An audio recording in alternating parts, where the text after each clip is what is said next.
Buenas tardes y bienvenidos.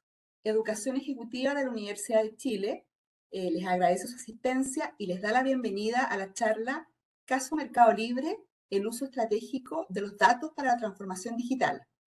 En esta oportunidad nos acompaña el profesor Jerko Juretich, MBA e Ingeniero Civil Industrial de la Universidad de Chile, diplomado en Inteligencia Artificial de la Pontificia Universidad Católica de Chile, certificado en Estrategia e Innovación del MIT, asesor de Industria y Transformación Digital para Latinoamérica y director académico del Diplomado en Transformación Digital del Negocio.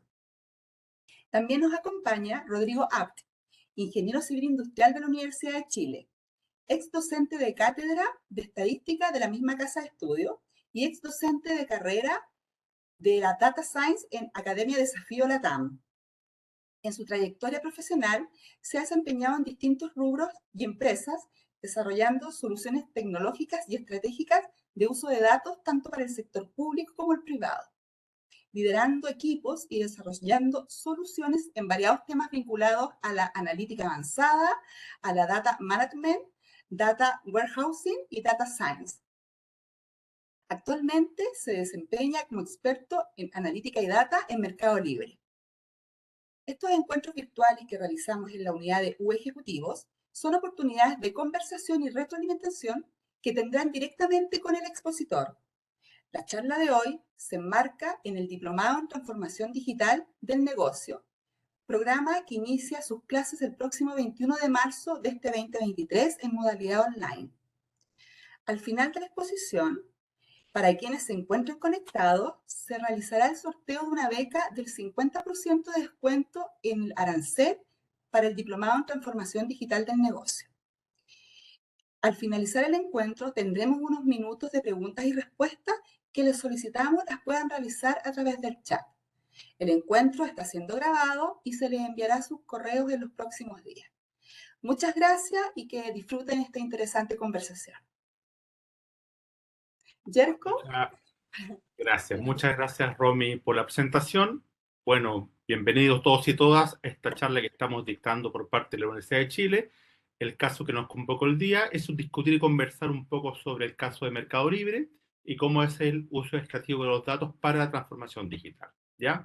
A medida que se van sumando los asistentes, les pedimos si pueden ir presentándose, de qué áreas son, de qué industrias son, de qué empresas trabajan, para poder un poco enmarcar el contexto de la discusión que nuestro experto Rodrigo va a dar durante esta hora y cuarto de sesión. Así que, nuevamente, bienvenidos todos y todas.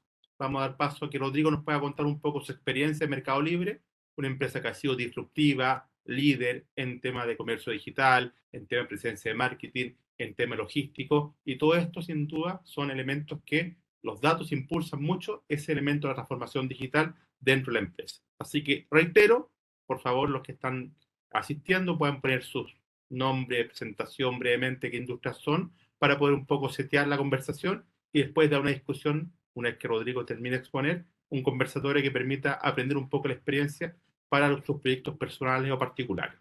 Profesor Rodrigo, adelante.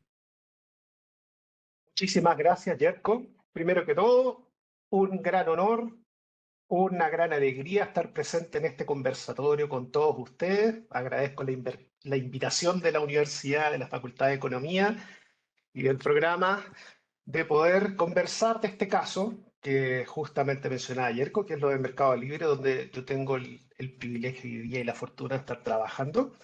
Y les voy a contar un poco qué es lo que significa este gran tema que son los datos para poder tomar decisiones, para poder encaminar el negocio y para poder responder a las incógnitas que hoy día nos presenta un mundo que tiene muchísima cantidad de información y cómo la podemos usar de mejor manera. Creo como un activo estratégico. Por lo mismo, yo tengo una pequeña presentación que les quiero compartir un poco para que vayamos viendo de manera ilustrativa también cómo se ve este tema de los datos, al menos en el caso de Mercado Libre, y cómo eso les hace eco dentro del trabajo que ustedes realizan en sus propias organizaciones, en sus propias vidas, y podamos ir reflexionando y después en el conversatorio, cuando profundicemos un poco más, podamos ir respondiendo algunas de las preguntas y podamos tener quizás un espectro mucho más amplio de cómo abordar este tema tan hoy día, tan importante que es el uso de la información. Así que, dan un segundo y les voy a compartir la presentación que tengo.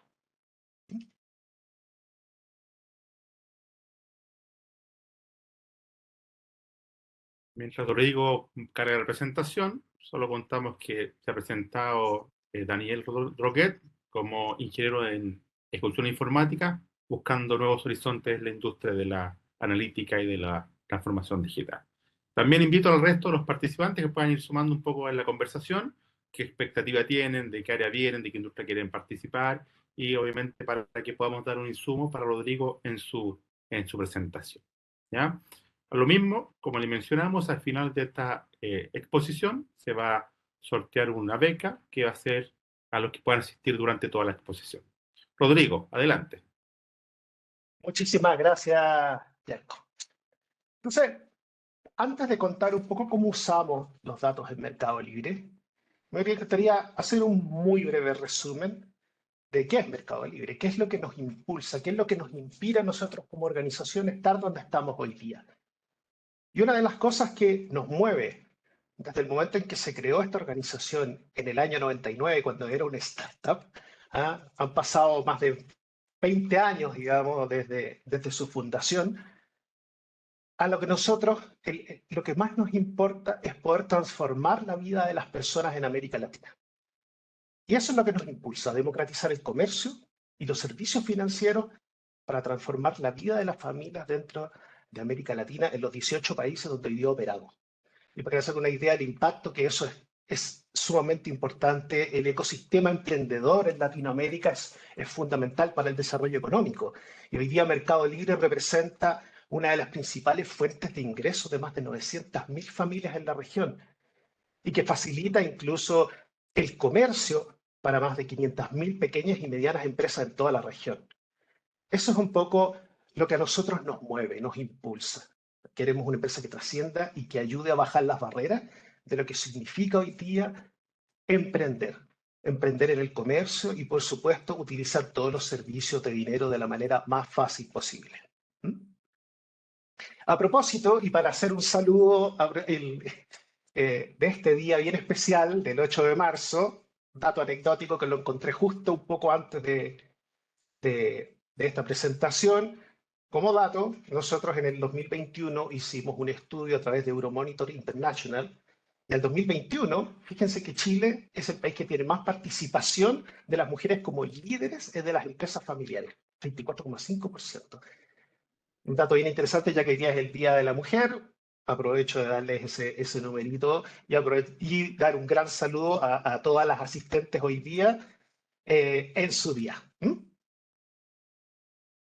Bien, ya que estamos hablando de datos, voy a lanzarme rápidamente, después de esa pequeña introducción, a los datos del Mercado Libre. ¿Ya? Y para que se hagan una idea del contexto de la información que nosotros manejamos, voy a separar los dos grandes mundos. Tenemos por un lado el mundo del marketplace, el comercio electrónico que ustedes muchos conocerán o habrán comprado algún producto dentro de la plataforma de Mercado Libre o habrán operado también con la plataforma de Mercado Pago haciendo sus transacciones para que se den cuenta un poco de la velocidad, la cantidad y variedad de información que nosotros manejamos. Por ejemplo, para que se hagan una idea, dentro de la plataforma de Mercado Libre existen 578 visitas en promedio por segundo. Esa es la cantidad de personas que ya están accediendo a la plataforma y están operando con ellas por segundo. Se realizan cerca de 40 compras por segundo. En promedio, 7 ítems, 6,9 ítems comprados por cada comprador único. Nosotros estamos impactando hoy día a cerca de casi 100 millones de personas en estas transacciones. 46 millones por el lado del Mercado Libre, 44 millones en Mercado Pago, y nos estamos acercando cada vez más a esos 100 millones. Tenemos 3 millones de vendedores, de sellers, tenemos El 83%, digamos, de nuestros despachos son gratuitos y el 75% de nuestros despachos son menos de 48 horas. Nosotros realizamos 210 transacciones por segundo en la plataforma de Mercado Pago y con un volumen de transacción de 36 billones de dólares, con B larga, billones. ¿Ah? Para que se hagan una idea. Entonces, nosotros tenemos una velocidad, una cantidad, una variedad de datos realmente impresionante.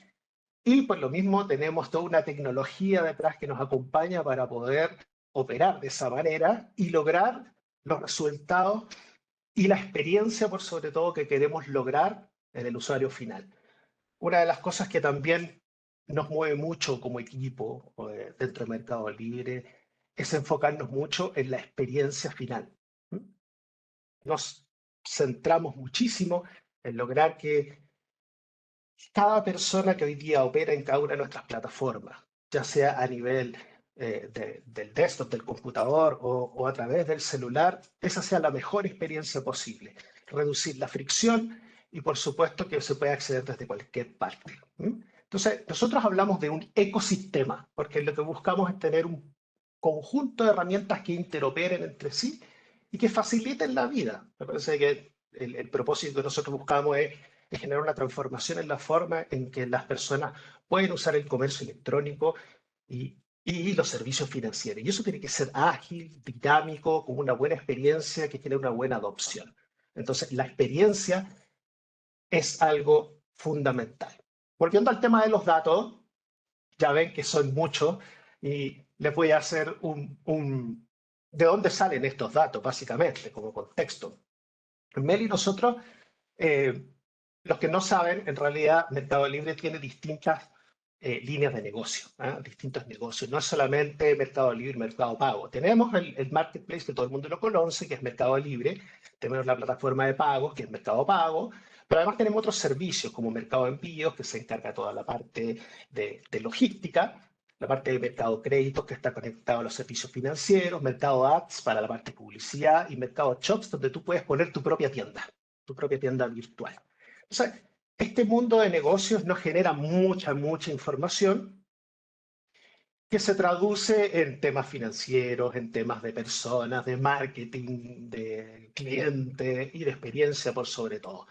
Y también hay información contextual que tiene que ver con la regulación, con los temas, por supuesto, geográficos. Estamos operando en 18 países que tienen distribuciones distintas, geografías distintas, entonces la parte logística es un desafío permanente. Y tenemos que encontrar también, analizar mucho cómo se comportan nuestros clientes, cómo se comportan nuestros vendedores. Entonces hay toda una rama, hay toda una disciplina de entender el comportamiento del usuario. Y ahí los datos son clave para eso. Y también tenemos que entender cómo estamos operando con los distintos productos que tenemos. Entender desde el punto de vista de la competencia, si nuestros productos finalmente están siendo competitivos y están generando un valor agregado hacia los clientes finales. Todo este conjunto gigante de información que emana desde todas nuestras unidades de negocio, nosotros los recolectamos, los ordenamos, los almacenamos y los metemos dentro de este gran ecosistema donde hay una palabra clave, que yo creo que va a ser algo uno de los ingredientes más importantes de por qué a nosotros en ese sentido nos ha ido tan bien hoy día en el uso de los datos. Y tiene que ver porque nosotros hemos incorporado como parte de nuestra cultura el que los datos estén democratizados. Ese es un ingrediente que creo que es clave en poder acelerar el desarrollo de los productos y servicios que nosotros necesitamos utilizando los datos como un activo. La democratización no es sencilla, ¿ya? Y yo creo que va a ser materia de conversación después de la presentación. Hay miedos, por supuesto, hay barreras de información, hay asimetrías de información entre lo que es, por ejemplo, el área de tecnología, el área usuaria. Hay intereses que de repente son contrapuestos y democratizar no es fácil, es un proceso, pero es un proceso que tiene un retorno a la inversión sumamente grande. ¿Ya? Entonces, nosotros una cosa que hemos invertido muy fuerte es en democratizar el acceso a los datos que nosotros tenemos, para poder justamente entender el comportamiento del usuario, entender cómo podemos hacer una mejor oferta, cómo podemos llegar de mejor manera a satisfacer los requerimientos de todas estas familias que nosotros hablábamos, de todos estos emprendedores, de todos los que operan en la plataforma. Y por supuesto proporcionar las herramientas para que esos datos que están accediendo todos hoy día en Mercado Libre estén, por supuesto, sean eficientes para consultarlos, tengan, por supuesto, también todas las garantías en cuanto a la protección de los datos, ¿ya? La seguridad, la confiabilidad, la velocidad, etc. Y estos datos tienen un ciclo que va pasando por las distintas unidades de negocio y se va enriqueciendo y se va analizando y se van, por supuesto, sacando muchos insights de lo que de verdad agrega valor, como digo, para la persona final. Entonces, en nuestro ecosistema, una de las cosas también nos ha sucedido en el tiempo y nosotros partimos igual que muchas empresas, ¿ah? Y lo vamos a ver más adelante. No partimos como un Big Bang, partimos como una startup que fue desarrollándose y fue en la medida que fue creciendo, incorporando herramientas, dejando otras, teniendo éxitos y teniendo fracasos, como todo el mundo, ¿ya? Pero sí con el convencimiento de que el uso de los datos era un aspecto clave y creo que en este momento es una cosa no negociable en términos de cómo involucrar no solamente a las áreas de tecnología, sino que a las áreas usuarios en cómo aprender a ser mejores en el uso de los datos. Y una de las cosas que ayuda mucho en eso es tener un buen pool de herramientas que facilite la vida. Entonces, nosotros también nos hemos abocado a probar e incorporar distintas herramientas que satisfacen las necesidades de nuestros usuarios. En muchos casos, incluso hemos desarrollado nuestras propias herramientas. Como en esta imagen un poco representada, nosotros trabajamos en diferentes frentes por el lado de datos. Tenemos servicios de datos, tenemos el clásico Business Intelligence, tenemos temas de almacenamiento, procesamiento para modelos predictivos, modelos con Machine Learning, aplicamos Data Science, y para, por supuesto, hacer todo este proceso de ingesta, transformación y procesamiento de los datos. Y hay una capa que es interna, donde nosotros hemos desarrollado muchas soluciones personalizadas. Desarrollamos mucho software in-house. Nosotros desarrollamos nuestro propio software. ¿Por qué? Porque nosotros nuevamente lo que queremos es reducir la fricción en cómo nuestros propios usuarios usan la información. Y no todas las herramientas son balas de plata, sirven para todo. Entonces, en muchos casos, para poder llegar de la mejor manera a satisfacer esos requerimientos de nuestros usuarios, hemos tenido que fabricar nuestras propias herramientas, con los costos que ello significa, pero también hemos visto muchas ventajas al hacerlo. No solamente en la herramienta misma, sino que también en el proceso de aprendizaje, en el desarrollo mismo de las herramientas. Eso también es una perspectiva bastante interesante de cómo también subir y hacer participar a los equipos. Entonces, como digo, nosotros no partimos de la noche a la mañana, nosotros pasamos desde ser un Business Intelligence tradicional, ¿ya? Donde había un área central que se encargaba de recoger los requerimientos y que normalmente suele ser el cuello de botella. Porque a medida que empiezan a crecer los datos y empieza a haber mucho flujo de información, estas áreas empiezan a quedar sobrepasadas con todos los requerimientos, el tipo de variedad y los requerimientos sumamente cambiantes. Entonces, se tomó en un momento la decisión de decir, ok, vamos a tratar, y no solamente lo tratamos, lo logramos, crear un servicio autogestionado de Business Intelligence. Nuestro convencimiento era tal que a pesar de las pruebas, insisto, no es de la noche a la mañana, existe un cambio de mentalidad muy importante, vamos a ver después, creo que es el ingrediente clave de todo este proceso, requirió un cambio mental, requirió una adaptación también para poder que este modelo de autoservicio pudiese funcionar. Y hoy día podemos decir con orgullo que esto se está dando bastante bien. Hemos logrado abrir el uso de la información y poner las herramientas al servicio de nuestros propios usuarios en las distintas líneas de negocio para que ellos se autogestionen, construyan sus propios reportes, puedan hacer sus propias extracciones de datos, puedan construir sus propios pipelines de información. O sea, sus propios flujos de información los construye el usuario. Nosotros le hemos proporcionado herramientas para que un área de negocio pueda extraer información de un lado, procesarla, transformarla, publicar su dashboard y incluso utilizar herramientas de Machine Learning que son de bajo nivel de programación, que son las herramientas low code o no code, incluso para que quienes no tienen un expertise gigante en términos de programación puedan utilizar una herramienta también para incluso hacer sus propios experimentos con disciplinas como el Data Science o el Machine Learning. Bueno, ¿qué desafíos trae este nuevo modelo? Como digo, reitero que esto fue un proceso de transformación y que no ha terminado. ¿Ah? Esto requiere un cambio de mentalidad. Y se dice mucho, pero se practica poco. Yo creo que nosotros en ese sentido nos atrevimos a walk the talk, como se dice, a predicar con el ejemplo. Y el convencimiento de los líderes y de toda la organización fue clave también para introducir este cambio que es a nivel muy profundo y que tiene que ver con la cultura. Quizás algunos puede que se sorprendan o no, pero el cambio para hacer una organización basada en los datos, que toma decisiones en los datos y que usa los datos de manera muy eficiente, que hoy día se conoce mucho como bajo el concepto de las empresas data-driven, que son impulsadas por los datos y que usan el dato como un insumo muy estratégico, que es un poco lo que estamos hablando hoy día.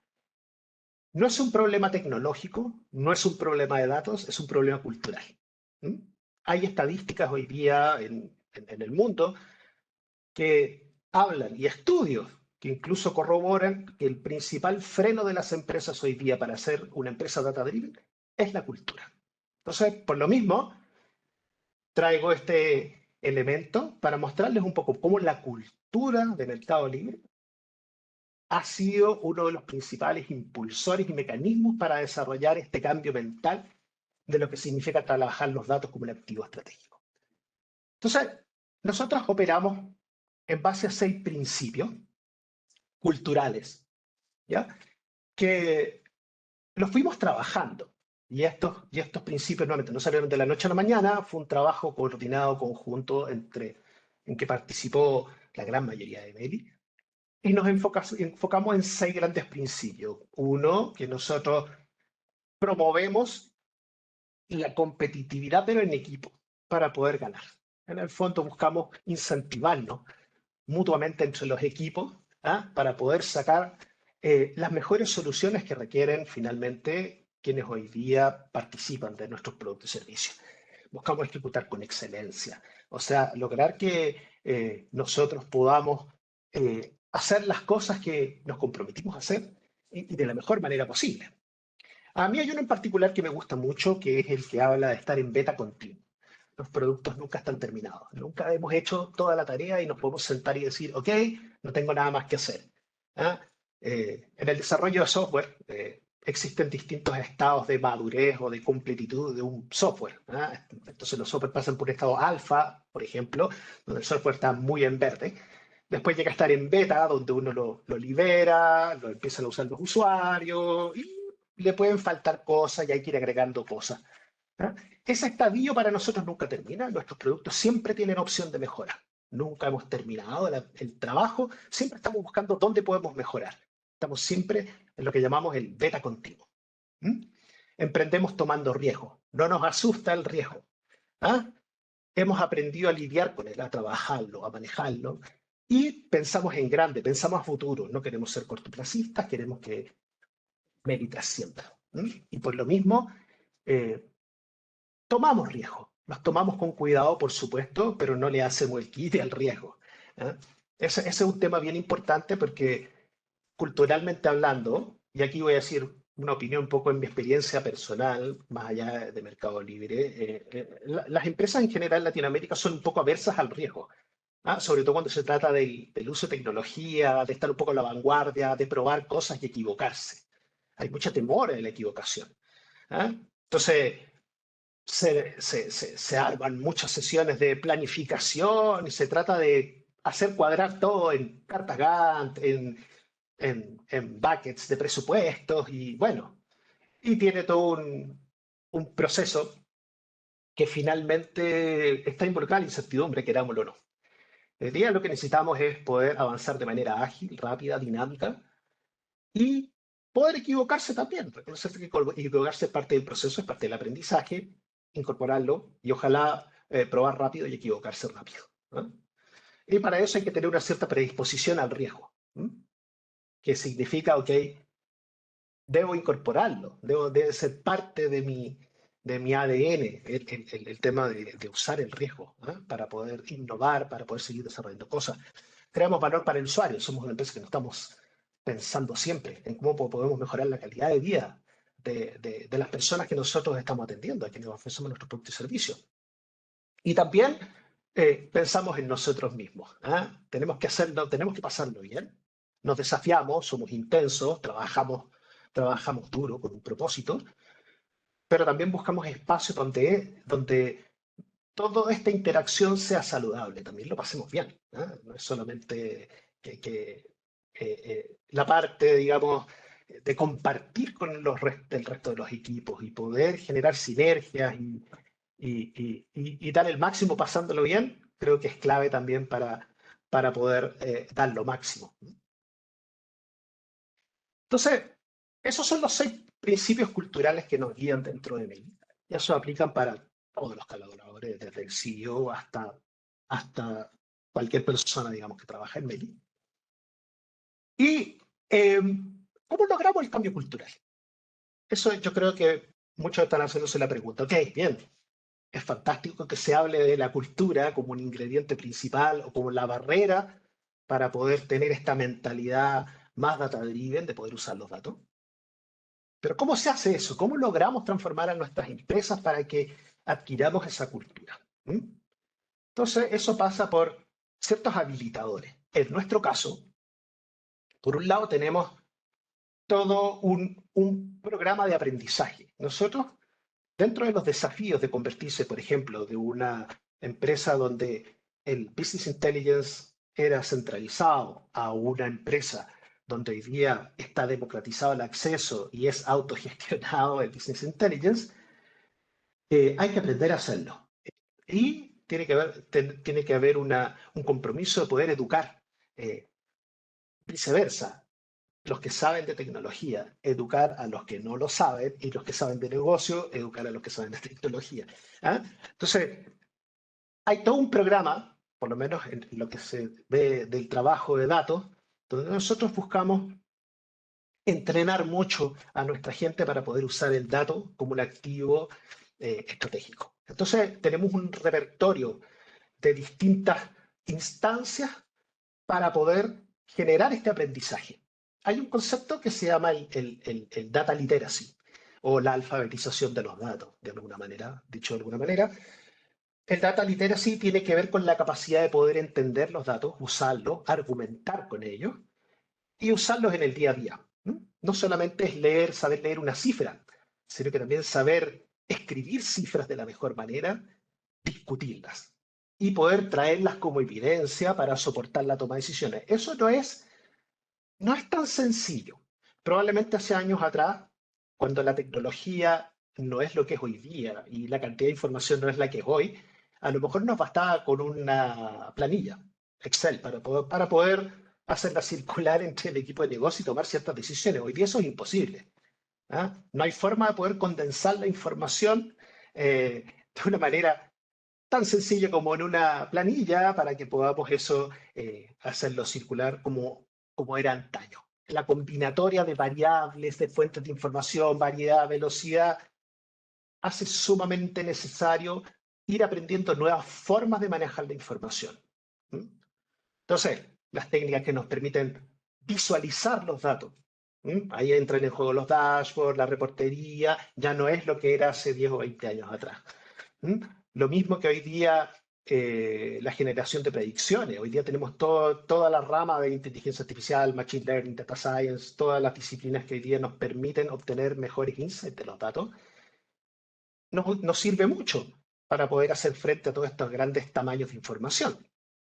Entonces, los conocimientos que nosotros teníamos o creíamos que podíamos, que eran lo suficientemente buenos para poder gestionar un conjunto de información, ya no lo son en esta nueva realidad donde los datos nos inundan por todos lados. ¿Ah? Entrenarse en esto es sumamente clave. Y para ello tenemos nosotros esta instancia que decía yo, academias. ¿Ya? Tenemos academias de datos donde nuestros usuarios aprenden los conceptos de negocio y se inscriben en estos cursos donde van desarrollando a través de programas de learning los distintos conocimientos de los conceptos, las métricas, las dinámicas, los procesos en los cuales se mueven todas estas unidades de negocio. También tenemos por distintos roles. Tenemos tracks especializados para analistas de datos, para ingenieros de datos, para científicos de datos. Tenemos también tracks que van desarrollando los conceptos de manera progresiva, ¿ya? Para después llegar a aplicarlos. ¿Ah? Entonces tenemos ahí los programas como los Data Lane que van generando contenido que después los mismos usuarios van empezando a aplicar. ¿Ah? A través de laboratorios especializados, como por ejemplo son los data seeds, donde se desarrollan proyectos con los conocimientos aplicados. Y tenemos incluso las figuras de los data doctors, que cuando hay personas que tienen usuarios que tienen algún problema con algún dato, nosotros así como quien agenda una hora con un especialista para ir a ver, para un oftalmólogo, bueno, nosotros tenemos un data doctor especializado en tratar dolores del negocio con la ayuda de los datos. Tenemos bootcamps y son dictados en distintos formatos, a veces por instructores, ya con tiempos acotados, que no sé, una vez por semana, y donde hay tareas, algo más tradicional, y otros con plataformas más e-learning, donde el progreso es mucho más individual, al paso que uno quiera, digamos, se conecta y bueno, va consumiendo. Entonces, hemos expuesto todo este tipo de capacidades. O sea, se habrán dado cuenta que no es solamente crear un curso una pura vez. Estas son instancias que están permanentemente insertas. Una de las cosas importantes para cambiar una cultura tiene que ver con cambiar los hábitos y las repeticiones. Entonces, no basta con solamente dictar un curso una vez al año y decir, ok, listo, ya hablé lo que es, no sé, data governance, sino que tener instancias repetidas en el tiempo. Y ojalá estén institucionalizadas, que estén formalizadas, cosa de que la adopción sea lo más posible. ¿Ya? Entonces, y que ojalá cubra todo el espectro, que es desde la incorporación del conocimiento teórico, como les mencionaba, no sé, por ejemplo, el caso tenemos un lane que sale de nuestra Data Academy en SQL y después uno puede derivar en trabajos prácticos como analista de datos haciendo un proyecto, un seed de Data Analytics, o se puede ir después derivar a otro track, a otro lane, por ejemplo en Python, y después hacer un proyecto combinando estas dos disciplinas para hacer algún proyecto de Data Science. Y ahí empezar a no solamente incorporar la información, sino que aplicarla. Otro aspecto importante es la comunidad. La cultura no es un fenómeno aislado, somos seres sociales y aprendemos y nos enriquecemos en las conversaciones que generamos con los demás. Entonces, la cultura es un proceso donde hay conversaciones que fluyen constantemente. Y para ello, tener habilidades intensas como las comunidades es sumamente importante para ir justamente compartiendo estas experiencias, enriqueciendo el conocimiento, diversificando y conociendo y un poco generar este pegamento de la experiencia en el uso de las cosas para poder ir, digamos, ampliando esta cultura y regándola a todos los que hoy día participan en Mercado Libre. Entonces, tenemos distintos puntos de contacto en la comunidad. Herramientas e instancias que justamente hacen que esta comunicación sea lo más fluida. Por supuesto que están durante el transcurso de la pandemia muchos de esos canales fueron remotos, ¿ah? Y hoy día hay una realidad un poco más híbrida. Pero hemos invertido mucho en crear sitios informativos donde cada usuario o cada persona en Meli puede conocer exactamente qué es lo que tenemos, dónde lo tenemos, cómo está. Tenemos chatbots. Ya, por ejemplo, aquí tenemos un chatbot de Dati, a propósito de data, donde se puede conocer a través de ese chatbot cuáles son las herramientas que tenemos, cómo se usa, dirigirlo a los manuales, a las preguntas frecuentes, capacitaciones. Y también no solamente generamos conocimiento e interacción hacia afuera, sino que también hay todo un mundo fuera de Meli, ¿ah? Con el que interactuamos. Y por ejemplo, nosotros publicamos regularmente también artículos en medios, como por ejemplo Medium, que es un blog de tecnología bastante, digamos, conocido en el mundo. Y realizamos publicaciones también periódicas en las distintas redes sociales para compartir experiencias, para comentar lo que estamos haciendo. En ese sentido, nosotros tratamos de ser bien transparentes y abiertos con lo que estamos haciendo en muchas cosas. A modo de ejemplo también de una instancia que formamos hace poco, que es la denominada Data Week. La Data Week es una semana dedicada exclusivamente a hablar de datos en Mercado Libre, donde desde el C-Level en todo el resto de las unidades de negocio, nos dedicamos una semana a hablar exclusivamente de datos. Nos reservamos la agenda, ponemos en pausa los proyectos, qué sé yo, nos damos el espacio para tener una semana dedicada a datos. O sea, ponemos el dato dentro de nuestra agenda como un tema importante. No es un tema secundario. Le damos la visibilidad, así como nosotros hablamos de, no sé, del estado de resultados de nuestras organizaciones o del presupuesto, nosotros hablamos con la misma seriedad del tema de los datos. Tiene que estar en la agenda. Entonces, nos bloqueamos una semana y hacemos distintas instancias presenciales, semipresenciales, híbridas, donde hablamos de los datos. Y lo promovemos. Además, otra cosa muy importante es saber medirse. ¿Cómo lo estamos haciendo? Porque uno puede tomar muchas iniciativas, generar muchas instancias de ver cómo lo está haciendo. Y es sumamente bueno tener un poco el pulso de cómo lo estamos haciendo en esto de el aprendizaje, el uso, la adopción de las herramientas y todo. Y nosotros creamos un instrumento que es el Data Driven Index o el índice Data Driven, que lo que busca de una u otra manera es determinar en qué nivel de expertise o qué nivel de conocimiento tiene un usuario respecto a determinadas herramientas. Combina varios aspectos como considera qué tan frecuente el usuario usa una herramienta, hace cuánto la usó y cuál es en realidad el valor que le está dando, el valor agregado a nivel de distintos niveles de agregación, a nivel de usuario, a nivel de función, división, departamento y a través de todo el espectro de herramientas que hoy día estamos usando. Y eso nos permite un poco segmentar a nuestros usuarios en niveles básicos, que por ejemplo algún colaborador que está recién incorporándose a Meli tiene un conocimiento inicial.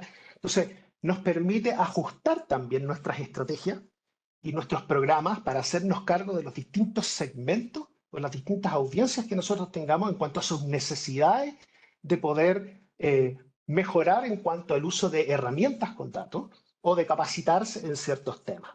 ¿Ya? Y este es un indicador que nosotros lo tenemos constante, lo estamos mirando constantemente. El área de cultura lo sigue rigurosamente y en base a ello, como digo, se toman decisiones sumamente importantes cuando este indicador cambia o se sale algunos parámetros o entra en distintos umbrales, etcétera, y se analiza a nivel, como digo, de distintos niveles, a nivel de usuario, a nivel de división, departamento. O sea, a una cobertura sumamente amplia.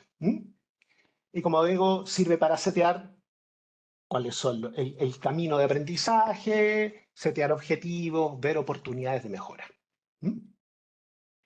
Eso es un poco lo que yo les quería hablar respecto de cómo usamos los datos de empresa. Probablemente haya mucha sorpresa. Es una... ¿en qué lo digo? Uno cuando dice vamos a hablar de los datos, uno de repente espera que uno habla de modelos y habla de las tecnologías y habla de, ok, mira, nosotros hacemos este tipo de modelos, este tipo de cosas, hacemos estos análisis, tenemos todos estos dashboards, porque cree que el problema de los datos, de ser una empresa más data driven, es un problema tecnológico y no es un problema tecnológico. Entonces, para sorpresa de muchos, o a lo mejor quizás sea un clic revelador,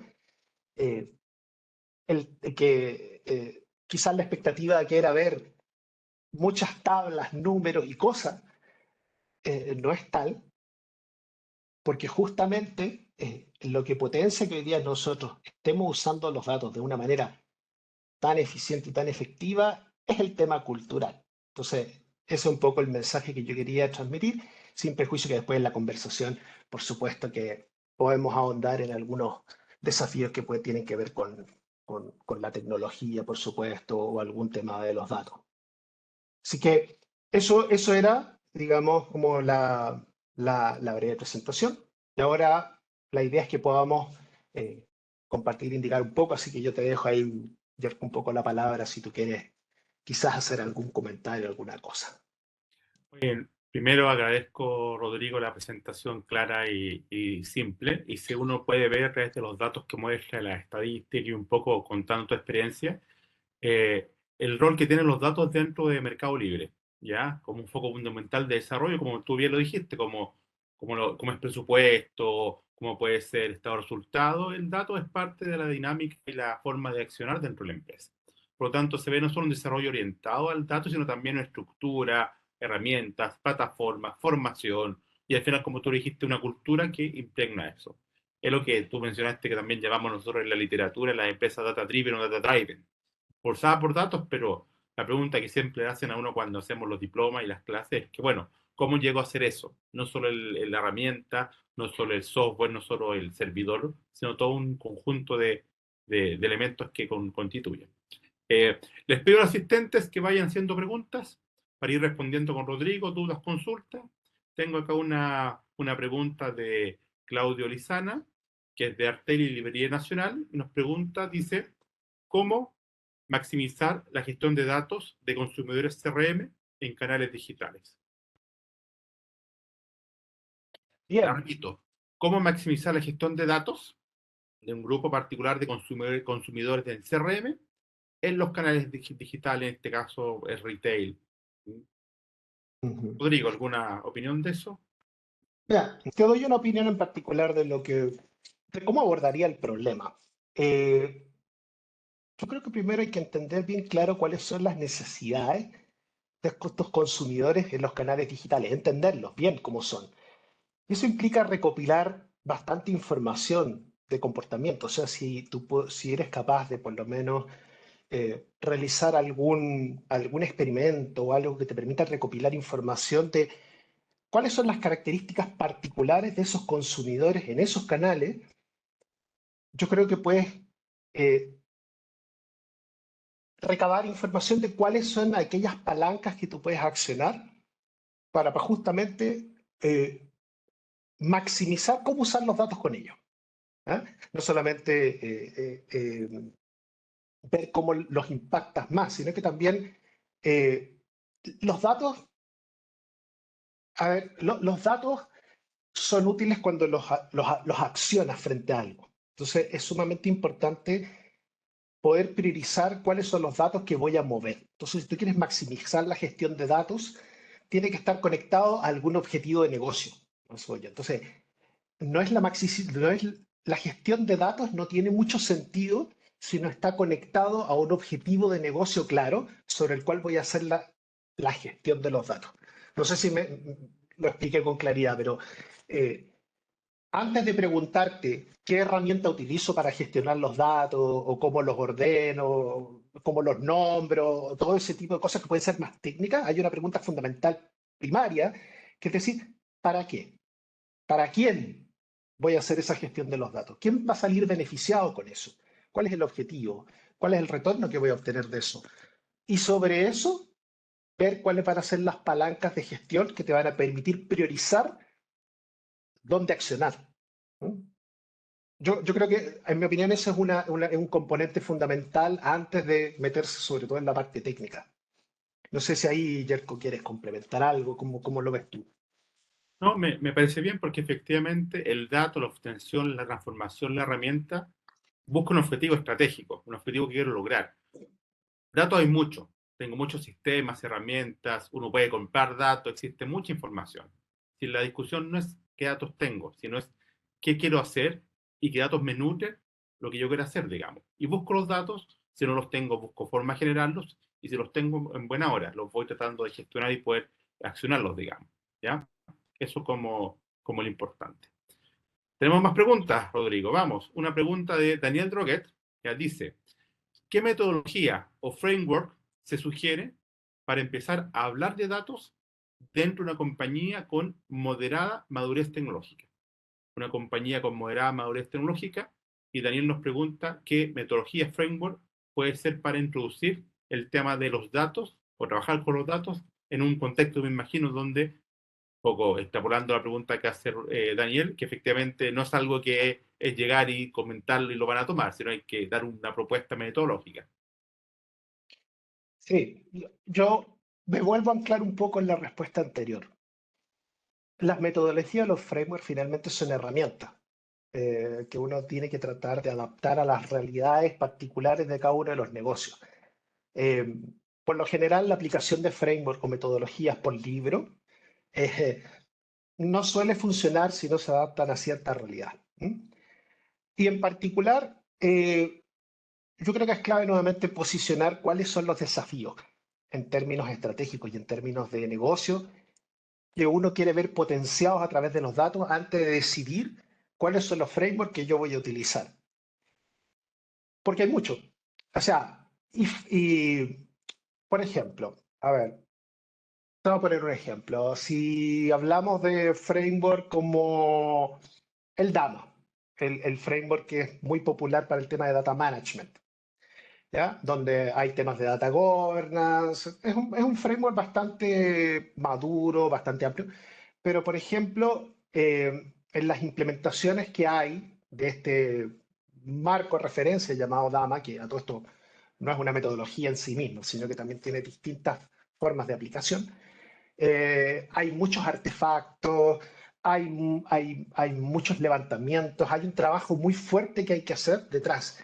Y hay que ver si la organización, desde un punto de vista de la disposición de las personas, está dispuesta a hacer esa inversión. Y para eso tiene que estar claro hacia dónde quiero apuntar. Por ejemplo, en el data governance hay un trabajo muy fuerte, por ejemplo, de cuáles son las entidades a gobernar. ¿Mm? Es un punto normalmente de partida que se hace en los programas de data governance, que es identificar, o sea, qué es lo que quiero gobernar finalmente. ¿Ah? Y, y no es fácil de repente priorizar cuáles son los dominios sin saber cuál es la problemática de negocio o el dolor que tengo. ¿Ah?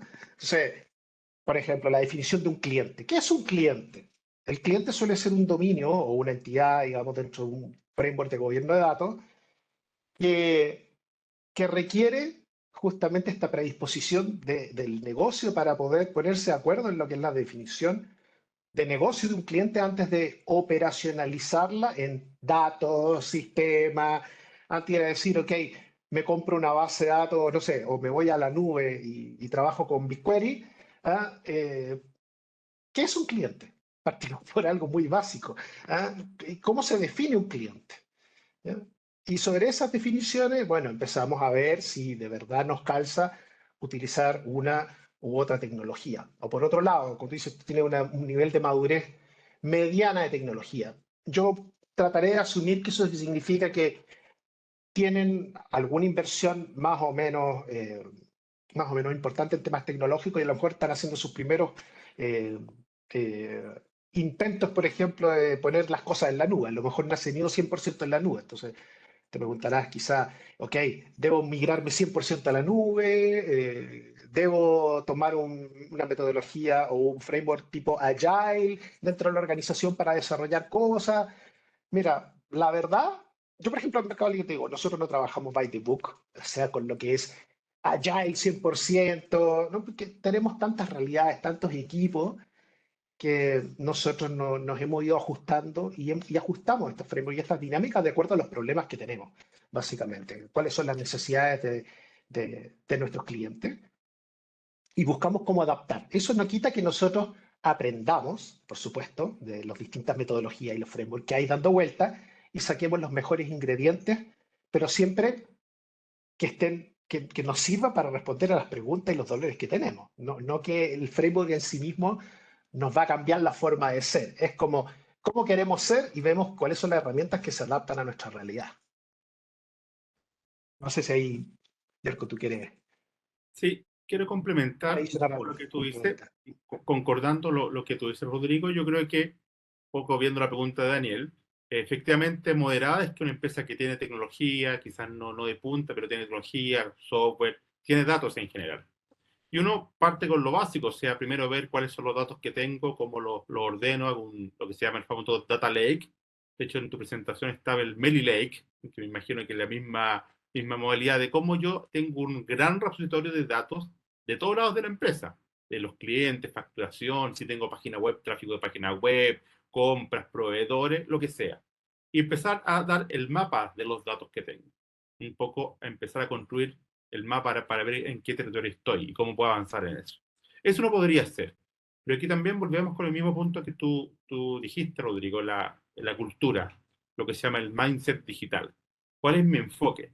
Aquí, si uno quiere hablar de datos, una compañía de moderada madurez tecnológica tiene que decir que los datos efectivamente van a ahorrar costos, van a mejorar competitividad y van a mejorar los procesos internos. Eso es el resultado que se ha visto. Y los software herramientas cada vez se están haciendo más baratas. Hay muchas herramientas que tienen su costo, que existen peores herramientas que son más baratas, más accesibles, como ustedes mismos en Meli están haciendo desarrollos propios. Entonces es un mundo que se abre y todas las empresas están en esto. Entonces aquí el foco es cómo lo hago de forma planificada, inteligente, que pueda al final darme un resultado concreto. Pilotos, pruebas, prototipos, alocados en alguna parte de la institución de la empresa en particular para ver que esto funcione y después voy extrapolando. Eso yo puedo complementar, Rodrigo. Sí, te voy a agregar una última cosita, porque como para darte también una respuesta súper concreta de cómo partir, hablando de datos, generen instancias para hablar de datos. O sea, que el dato sea un tema relevante, no sea un tema lateral. O sea, si de verdad están convencidos de que el dato, bueno, nosotros digamos creemos que es así, te genera una ventaja competitiva, una ventaja comparativa en el mercado donde estás, empieza a hablar de datos en la instancia que sea. ¿Ah? Lo importante es empezar, ya sea, oye, háganse algún meeting, eh, hagan una jornada, algún retiro, no importa la forma, pero lo importante es que haya cierta recurrencia en que empiecen a hablar del tema de datos de manera seria, de manera estratégica, no cuando hablamos nosotros del dato como una, en inglés liability, es como un percance, como una dificultad, como un dolor, sino que como una oportunidad de mejora, como una oportunidad de crecimiento, de desarrollo. ¿Ya? Entonces, como uno dice, ok, cuando se hace la pregunta de, ok, me voy a expandir en otro país, no sé, que es una pregunta muy estratégica. ¿Ah? La misma pregunta debería hacerme yo, o sea, ¿cómo quiero usar los datos yo o qué como organización, cómo estoy dispuesto a invertir en usar los datos para generar una ventaja competitiva o una ventaja comparativa?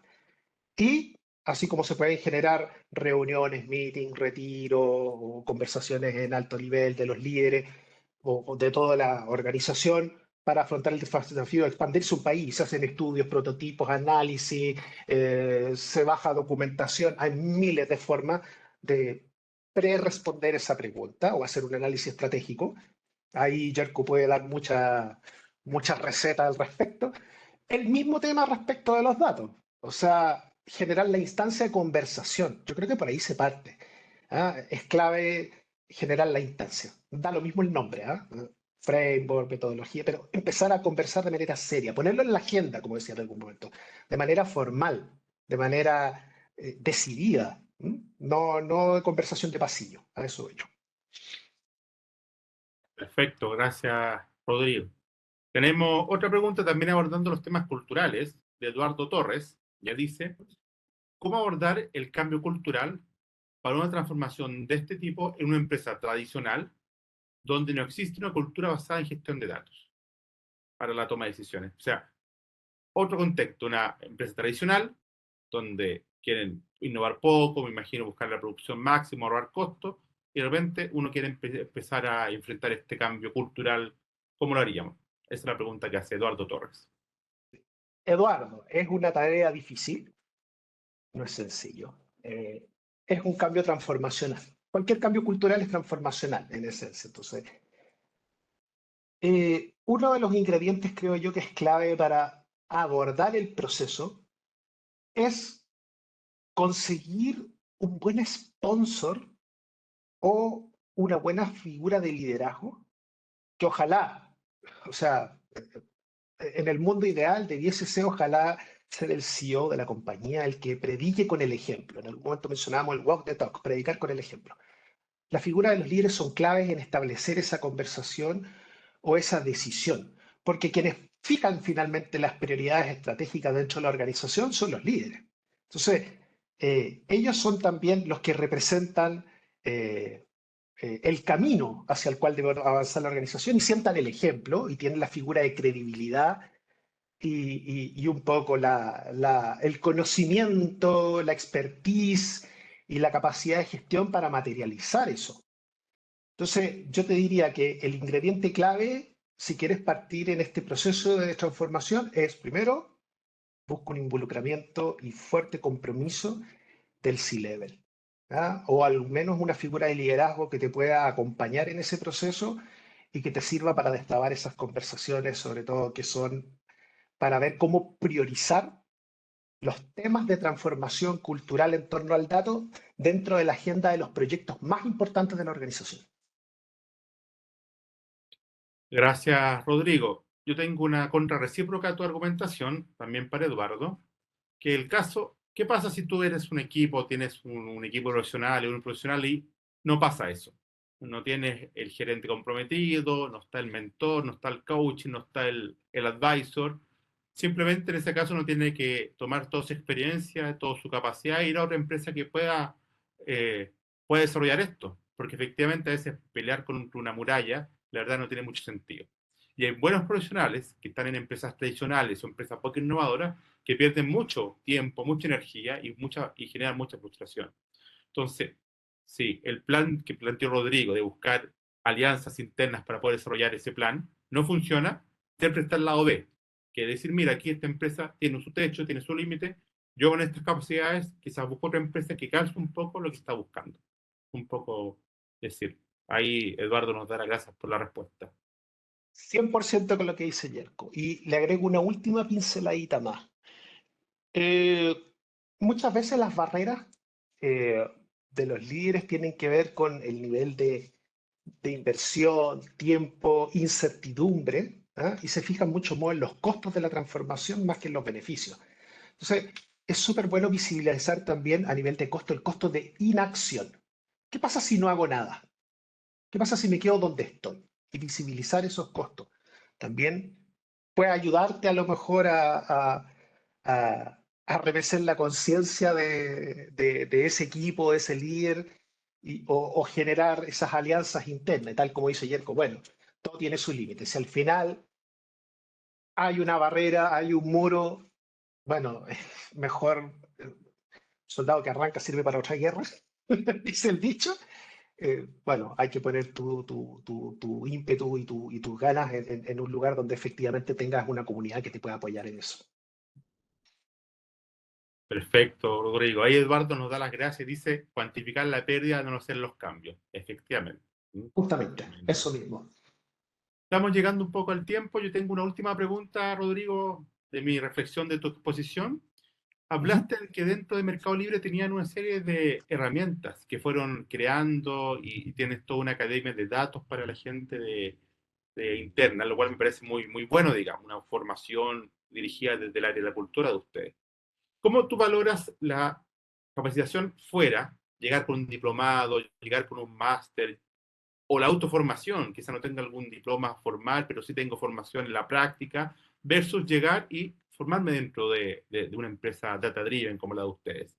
¿Cómo crees que se maneja eso? ¿Buscan personas con un perfil básico, personas que tengan iniciativa, que tengan motivación?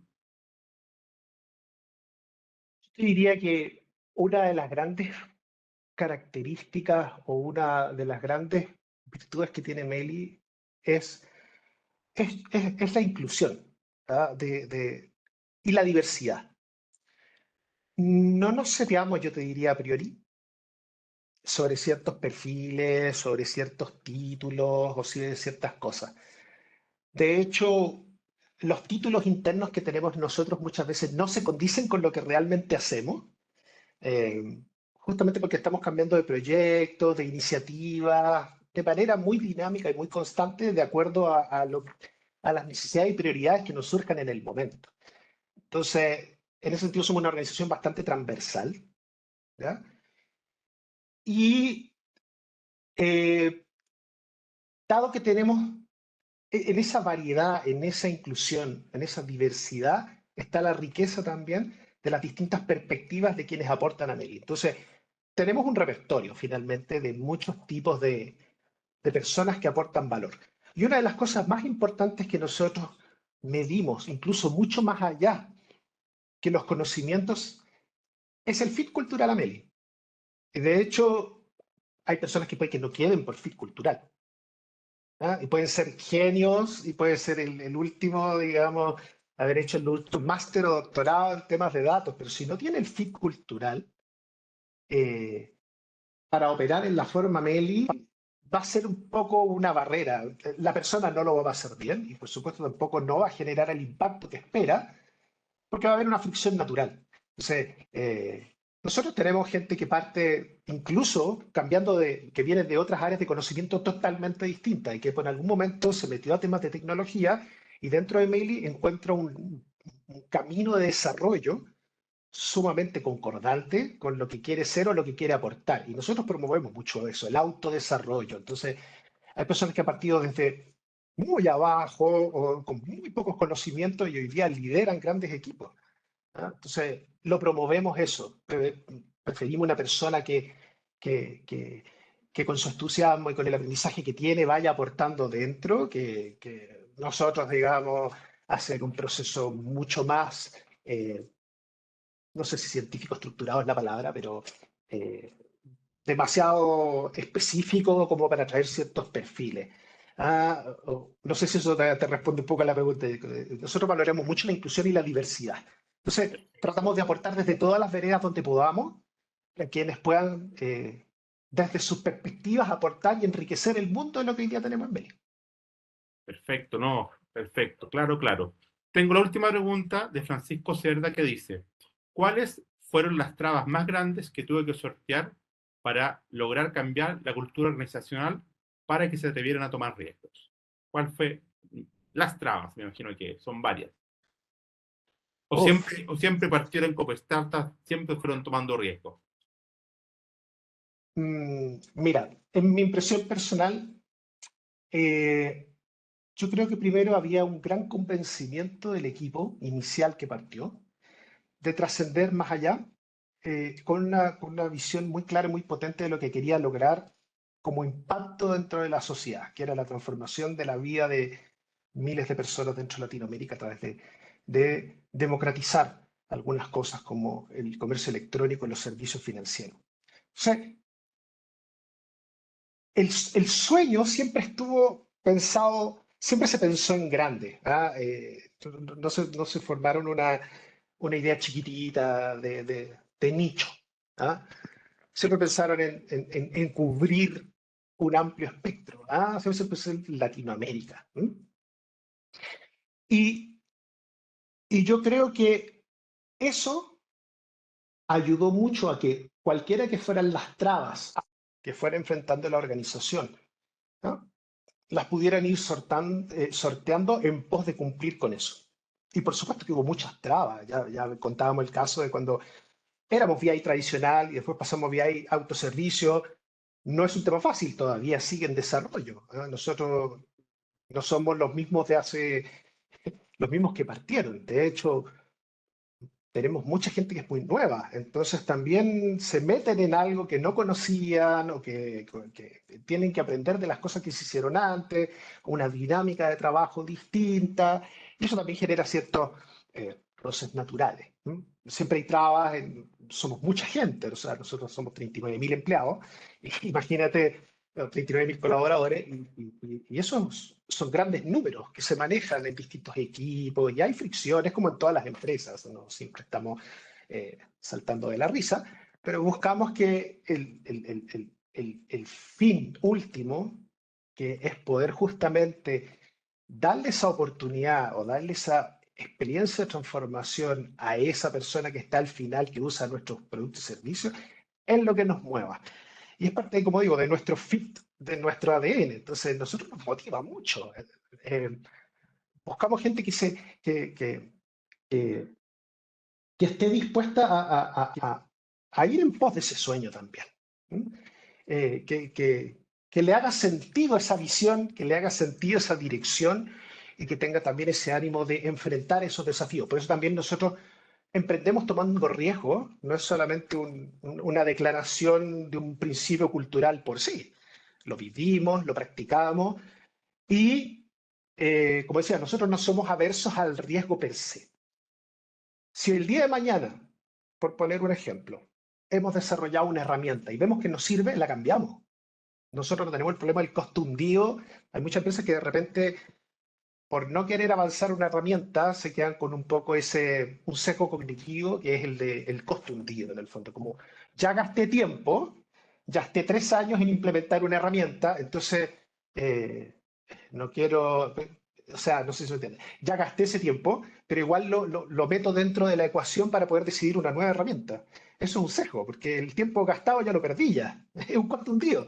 No voy a volver a incurrir en él. Entonces tengo que pensar en el costo siguiente, ¿no? Entonces, no hay que llorar sobre la leche derramada en ese sentido. Si las trabas es tecnológica, bueno, hay que hacer experimentación, hay que probar las herramientas, hay que atreverse, hay que tomar riesgo, y que eso sea parte un poco de tu ADN. Yo creo que empezar a conversar de manera abierta todas estas cosas, involucrar a toda la organización, que no se quede entre 4 paredes, eso finalmente es un trabajo mancomunado. O sea, y tú, si No, quieres ahí perfecto, decir algo más. perfecto. No, quiero hacer la última pregunta, un poco tomando lo que dice Francisco. ¿Cómo ha sido liderar este proceso de transformación en Mercado Libre? ¿Mm? Porque al final, lo que comenta Francisco, yo estoy de acuerdo, son como un Amazon a nivel latinoamericano, igual un nivel de Mm. servicio, de catálogo que es envidiable, digamos. ¿Cómo ha sido este proceso? Un poco para ir cerrando la charla. Sí, ha sido un proceso bastante vertiginoso, con sus altos y bajos como todo el mundo, pero con un convencimiento tremendo de la capacidad que podemos de transformar la vida de las personas. Entonces, eso yo creo que es el motor claro donde nos hace experimentar, nos hace ir más allá, nos hace esforzarnos, es lo que nos prende la luz todos los días para poder ir a trabajar en el fondo y ofrecer lo que ofrecemos. O sea, tenemos ese espíritu de querer ir más allá y atrevernos. O sea, hay que atreverse de verdad, tratar de no quedarse y pensar en grande. Yo creo que también es clave pensar en grande y ir implementando a poco, ir implementando a poco, pero con seguridad y convencimiento de que el fin último es mucho mejor. ¿Ah? Y tomar esos riesgos, setear cierta serie de principios e ir trabajando las trabas una por una en la medida que te vayan surgiendo. Y también yo creo que algo sumamente importante es priorizar. Es priorizar, saber priorizar bien las batallas. Hoy día, muchas veces, uno quiere hacer muchas cosas y se arma de un backlog de proyectos demasiado grande. Cuando 10 proyectos son estratégicos, ninguno es estratégico. Esa es la verdad de las cosas. Entonces, también uno es importante saber qué batallas quiere librar y cuáles no quiere librar por ningún motivo, justamente para evitar tener fricciones, trabas a futuro y saber un poco lo que te vas a enfrentar. Las trabas son muchas, entonces yo creo que la pregunta era bien amplia. No puedo detallarte todas las trabas, pero hemos tenido trabas Está bien. regulatorias, trabas tecnológicas, trabas de competencia, trabas de... Yo creo que daría para otra charla nombrar todas las trabas que hemos tenido para esto, pero a pesar de las trabas tenemos un convencimiento de que va más allá. Entonces las vamos sorteando una a una y por lo mismo también elegimos nuestras batallas. Perfecto. Muchas gracias, Rodrigo. Muchas gracias a los asistentes. Hemos dado una charla que ha sido bien interesante, va a quedar grabada y va a quedar para difusión después de todas las personas interesadas. Romy, por favor, te cedo la palabra. Sí. Les agradecemos a todos los asistentes esta participación y en los próximos días les vamos a estar enviando la grabación. Muchísimas gracias a todas. Gracias a todos. Nos vemos. Gracias a Estén ustedes. sumamente bien. Gracias. Chao. Chao, chao.